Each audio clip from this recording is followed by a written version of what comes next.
Buya Hamka biasa ajak anak-anak dia naik atas bukit untuk tengok waktu pagi. Dia ada benda nak tanya anak dia. Seminggu mereka duduk atas bukit.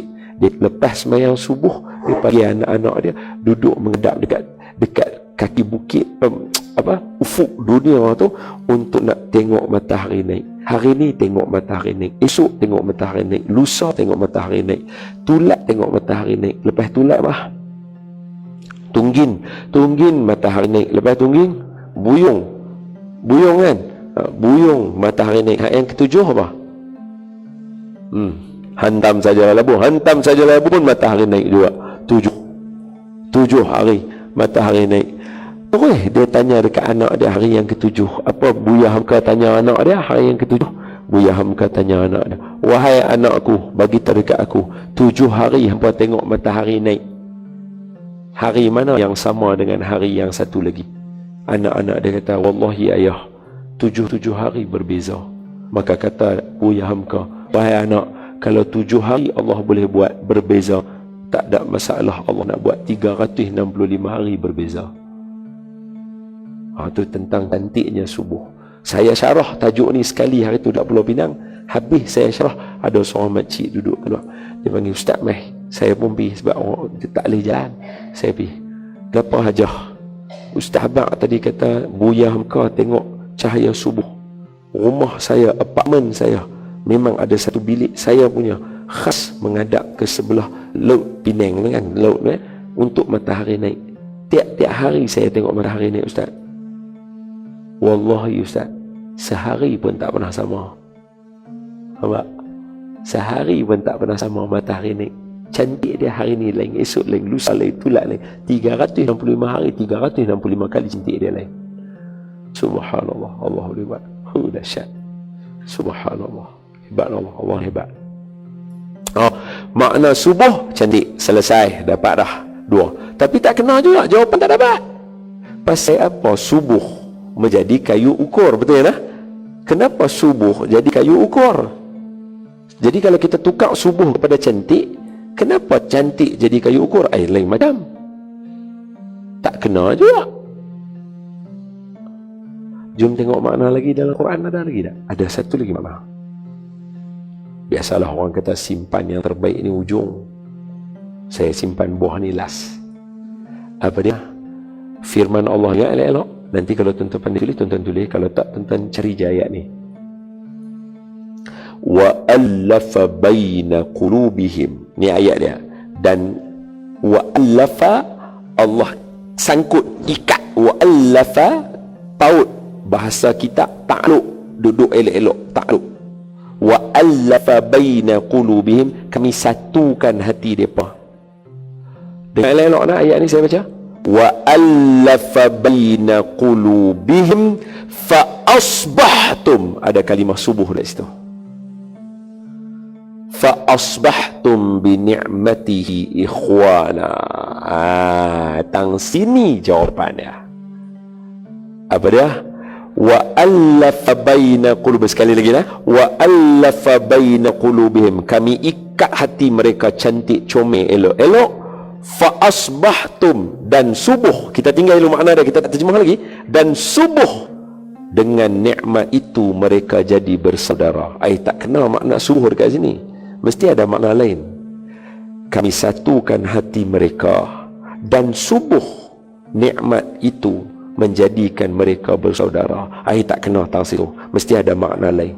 Bila dibuka tengok, di situ dalam Quran bukan makna subuh. Apa makna situ? Ayahanda namun muslimin dan muslimat, wahai saudaraku sekalian. Sebab saya perlukan tuan-tuan kat sini. Apa maknanya aja?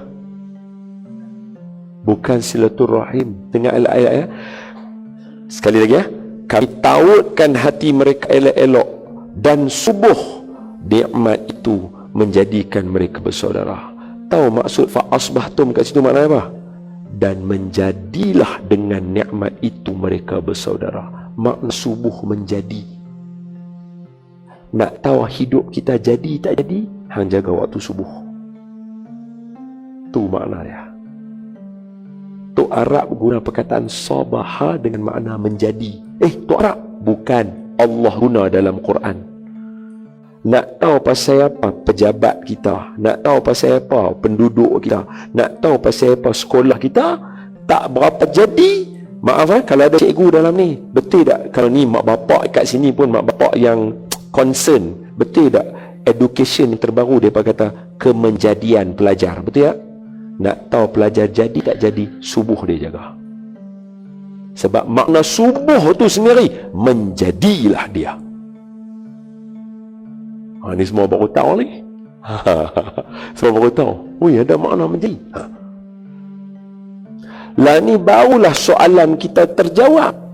Kenapa subuh menjadi indikator kepada kejayaan? Sebab subuh tu kerana menjadinya dia di waktu pagi itu, menjadinya di waktu yang cantik Allah cipta khas untuk pandangan mata, belum lagi masuk dengan doa Allahumma barik li ummati fi bukuriha, ya Allah berkatkan umat aku di waktu pagi mereka. Yang ada di dalam kisah yang diceritakan oleh Ustaz Nazrul Nasir tentang seorang ahli sufi yang hebat. Siapa nama dia? Syekh Abdul Wahab Asy-Sya'rani itu.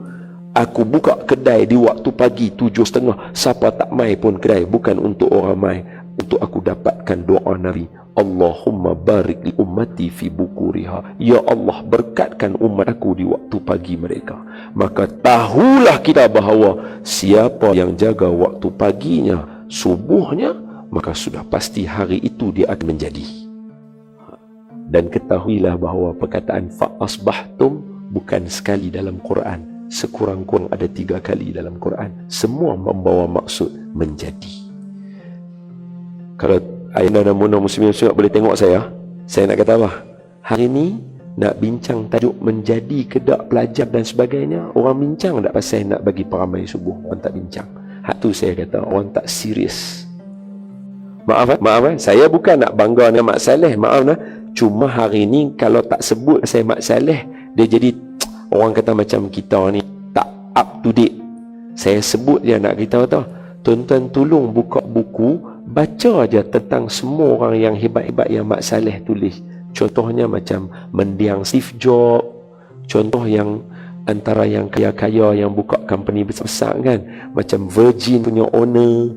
Tuan-tuan buka Warren Buffett, tuan-tuan cuba baca apa benar yang dia berkata, the first thing first in your life, you have to wake up early in the morning. Mesti itu kunci dia. Jadi maaf tuan-tuan jangan hairanlah pasal apa kat hari ni orang menjadi satu kelemahan untuk orang nak pergi kerja, nak dapat kerja, pengangguran dan sebagainya. Kalau waktu pagi manusia tak hidup, orang pergi kerja tu telah dah, hak tu cerita lain. Dan ni hak orang awam yang misalnya kita kata penganggur dan sebagainya, waktu subuh hidup tak mana? Tak hidup.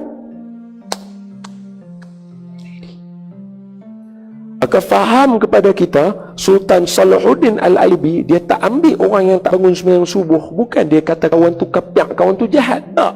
Tapi takut dengan hampa tak menjadi, duduk dalam kumpulan kami, dengan kumpulan-kumpulan kami sekali harus habis. Bungkus terus. Adalah satu gurindam orang tulis, jika subuhnya sentiasa dipelihara, itu tanda akan selamat dari neraka. Jika subuhnya tiada dia tinggal, Allah melindunginya daripada segala arah. Jika subuhnya didahului dengan sunat, pasti seluruh dunia serta isinya dia dapat. Jika subuhnya bergelap-gelap menuju musalla, di kegelapan akhirat ia mendapatkan cahaya. Jika subuhnya sehingga awal duha berwirid pula, mendapat pahala umrah dan haji sempurna. Itu syair orang tua-tua tulis.